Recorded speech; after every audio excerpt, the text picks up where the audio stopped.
brother and sisters, explain ko lang sa inyo itong hard maze. Ito na po yung uso ngayon na ginagamit sa mga screen. Kasi po tayo makapal, solid siya.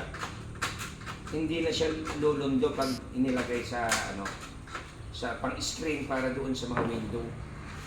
Kasi po pag hindi hard maze ang ilalagay at gagamitin, unang-una po, lalagyan pa po ng padoble, yung pong tinatawag na expanded aluminum. So, mas maganda na po ito ngayon na talagang kapal ang tibay yun. Para po ito, hindi pa tingnan po, hindi lumulundo. Tibay po. Yan o mga katropa, mga brother and sisters. So, kaya ginawa na nga po natin, dapat yung mga materialis na quality ang ating ikakabit para masatisfied po yung ating mga kliyente. Hindi po ba mga brother and sisters? So ito po siya, ito po ginagawa nila ng mga husay nating installer. Yan mga brother and sisters.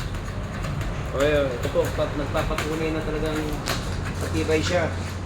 Kaya kung sino po yung mga interested na magpagawa ng mga fixed glass, sliding window, tapos po mga awning window, i-follow nyo lang po kami sa Facebook namin, yung Cons, para free estimate po mga brother and sisters. Tawag lang po kayo, may mga sasagot na admin namin para ma-accommodate namin kayo, mga brother and sisters.